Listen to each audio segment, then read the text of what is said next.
Okay, welcome back, folks. Sorry, my microphone was having a little bit of an issue there. Okay, we have a medium puzzle today, and I kind of joke, but medium puzzles seem to be the ones that give me the most trouble. So let's take a quick look at the puzzle here. I like to look at the symmetry. I see immediately this center column, and I see that it's missing a 9, and I see two nines right here, so this can't be a 9. So the center column has to have a 9 there, and then 1, 2, 3, we're missing a 4. Okay, that just jumped out and hit me in the head, so we see that pretty quick. Just kind of letting my eyeballs float around the center section, and I see a pair of twos, pair of ones, no 1 across the top, no 1 through the middle, and I got a 1 here in the center, so there's only one spot left for the 1 there. See this line right here, and then there's 2 after that, but this line is kind of neat, but we've already got a 5, 9, and a 3 in this center cube. So the same thing here, let's look at this line. We got a 2, a 9, and a 4. And see how we have 2 spots here, and we see how we don't have a 2 or a 9 in this cube? So these two are 2 and 9. That little line there kind of gave it a good symmetry. But we do have a 9 here that says no 9 can go here, so there's our 2. There's our 9.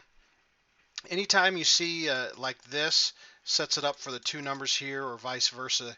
So like see this 9 and 4 go right through here, and so 9 and 4 have to go here. We do have a 9 here, so 9 and 4.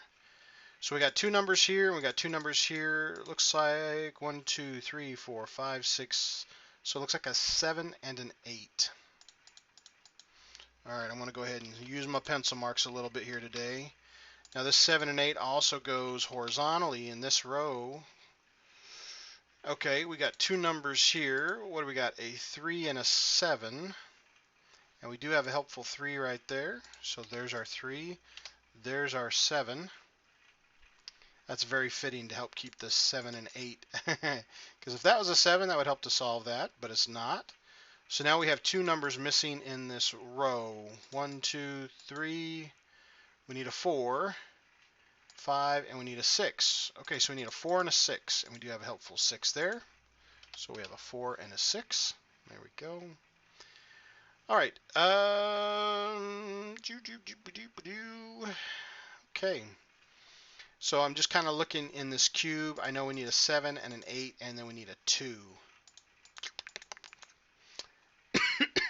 Pardon me.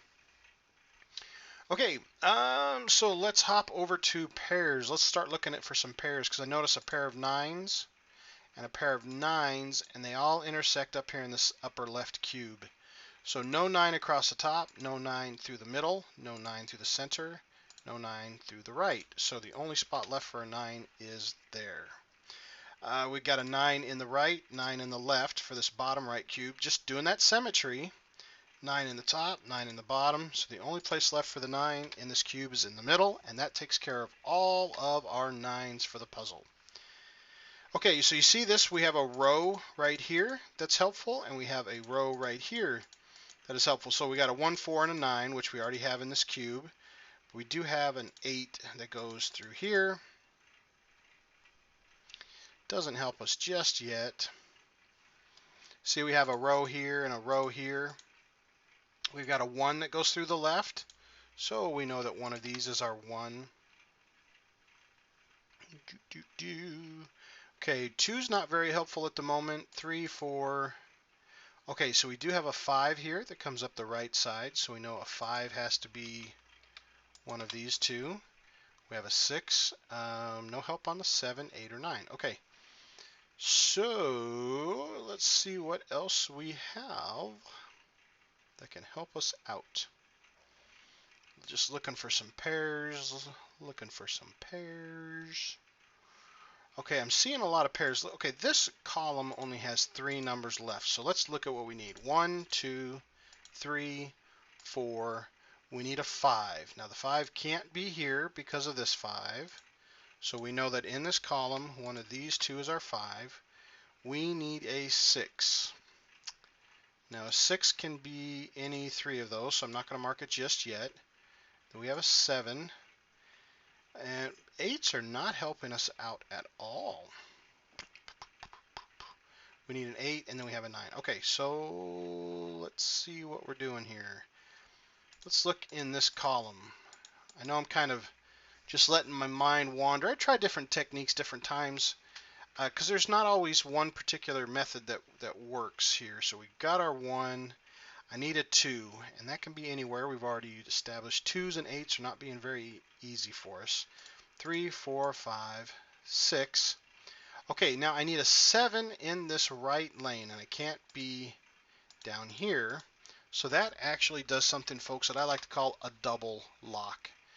These two cells have to be a 1 and a 7, no matter how you cut it, because you got a 1 here and a 7, you got a 1 and a 7.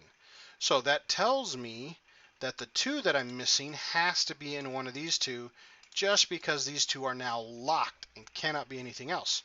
So we do have a helpful 2 here, which is going to make this a 2, make this a 5, and that is a very handy function. You've got to be able to find these locks. Okay, so now what that does is it tells me what these two are, and it tells me what these two are. 1, okay, I need a 2, 3, 4, 5, 6, 7, 8. So these two are now double locked as 2 and 8, and 2 and 8, because that's what the column needs to be complete. So now if we look over here, we know we've got a 1, 2, we need a 3, and it can't be across the bottom, so there's our 3, 4, 5, and we need a 6. So that's the only spot left for a 6. And then we have our 7, and our 8, and our 9. And I just flopped between the cube and the row and the column to help us out with that. So now we have those numbers all in place. Okay. This row is looking tempting. So is this row. I'm just kind of shooting some of the numbers through my mind to see if it's worthwhile megandering on it. How much time to spend on it before we go to the next one.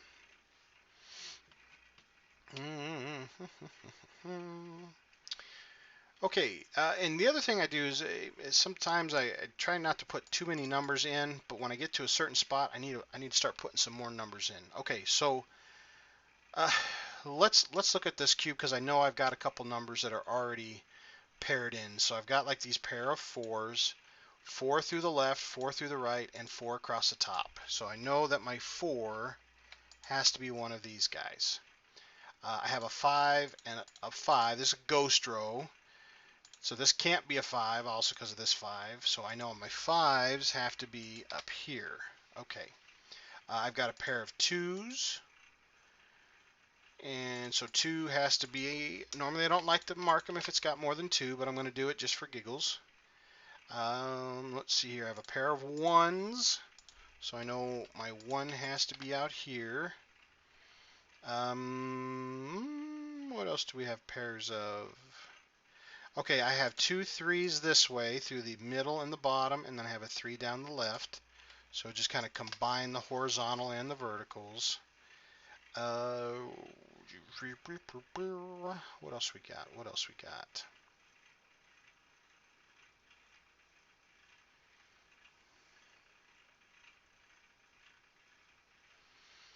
I got a pair of 4s this way. There we go. No 4 across the top, no 4 across the middle, no 4 down the center.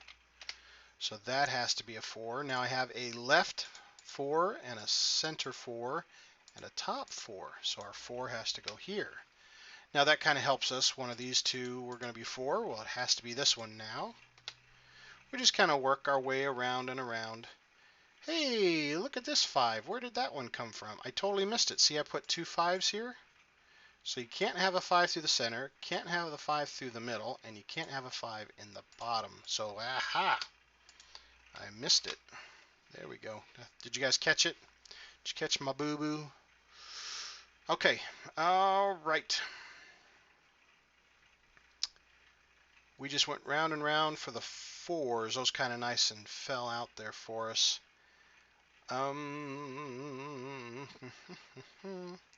Okay. All right, I'm looking at this row now here because I need a 1. And I can't have a 1 here, and I can't have a 1 here. So even though these two could be a 1, if I'm looking horizontally, this is actually the only spot that can be a 1. So that helps out too. You got to kind of look horizontally and vertically. I got a pair of 1s here. So in this left cube, it can't be in the top, can't be in the bottom, and it can't be in the middle, the center, because of that one. So my 1s have to be out here like this. Okay, I'm going to come back here and look at this feller again. I got 2 numbers missing. What am I missing? A 3 and a 7. A 3 and a 7. Well, at least they're not 8s and 2s. But let me go ahead and jot those guys in there. 3 and a 7, 3 and a 7. Okay, now I do have a 3 here that goes right through the middle. So my 3 has to be top and bottom. Let's see, do we have any help over here? So this 3 goes right through the middle. This 3 goes through the right. Ooh, look at that. And I have a 3 in the left. So this is actually the only spot that could be a 3, which now helps us with this 3 and helps us with this being a 7. Okay. All right, is that all the 3s in the puzzles? No, we still have a 3 down here. There we go. One of these two is a 3. Well, it can't be here anymore because that one's taken care of, so that makes this one our 3. And now we only have one number missing in this column. 1, 2, 3, 4, 5, 6, 7. Aha, one of those tricky 8s we've been trying to get. Now that helps us with these guys. So if that's an 8, there's our 2. There's our 8. Okay, now we got 2 numbers missing here. We've got a 1, 2, 3, 4, 5. We need a 6 and an 8. And wouldn't you know it, there's an 8 that's going to be helpful to us for a chance on this particular one, which is nice. So we have our 6 and our 8. Now down here in the bottom, we need a 6. Well, it can't be in the right lane, and it can't be in the bottom row. So the only spot for a 6 is now here. And now there's only one spot left for the 5. So now we are just canceling those fellers out. Now this 5 and this 5 do a nice pair for us. No 5 in the bottom, no 5 in the middle, and no 5 in the left. So the only spot left for a 5 is right there. Now we've only got one number missing here in this row. 1, 2, 3, 4, 5, 6, 7. There we go. All right. Very good, very good, very good. All right. So now we get to create a ghost row. See the 7 right here? It tells me this cannot be a 7. So to get a 7 in this cube, it's either this one or this one. So see up here in this top cube, this 7 says it can't be here. So a 7 can be one of these two places. But because one of these two is a 7, this is a ghost column, ghost row. No matter which one of these is 7, 7 cannot go here because it will eliminate any possibility of 7 in this cube. So our 7 has to go here. Now if our 7 goes there, well, that makes that a 1, makes that a 7. So in these mediums, hards, and very hards, you have to be able to use projection of where numbers can't be, even if you don't know what number it is or isn't. You have to be able to project where they can't be. These ghost rows and double lockings, very, very important. All right, so now we have 2 numbers missing, and we have one number if we're looking horizontally. 1, we need a 2. There we go. So up here on the top, we need a 1 and an 8. Looks like a 1 and an 8. Okay, so that 1 matches this 1. So that is very symmetrical in its positioning. Okay, so down here, we are missing a 2 and a 7. And I do see a helpful 7 here. So it can't be a 7 here. There's our 2. There's our 7. Now if we look at this bottom row, we're just missing one number, which is a 2. Now if we move to the horizontal, we'll see in this column we're missing a 1, 2, 3, 4, 5, 6, 7, and 8. There is our 8. Okay. Now we have 2 numbers here. We're missing a 1 and a 6, and we do have a 6 right here. Can't be here. That has to be our 1. That has to be our 6. Now up here on the top, we needed a 1, and so our 1 can't go here anymore, so it has to be to the left. What was the other number? An 8. There's our 8. So down here in this middle cube, we can't have an 8 here anymore. Let me clean up my pencil mark. Very important. If you're using pencil marks, you've got to take your time and keep them clean. All right, so now this can't be an 8 anymore. So there's our 7. There's our 8. This can't be a 7 anymore. And then our 2 is left. So there you have it, folks. Medium puzzle. Ooh, 16 minutes on the button. Very important to keep a close eye on your pencil marks. Use that for projection. And I would suggest pausing the puzzle before we get going on it. Print you off a couple copies. Follow along. Have some fun with. Hope you guys enjoyed it. Thanks for watching. Please feel free to leave any comments, suggestions, or challenges. I do welcome them all. Thanks for watching, folks. We'll catch you later.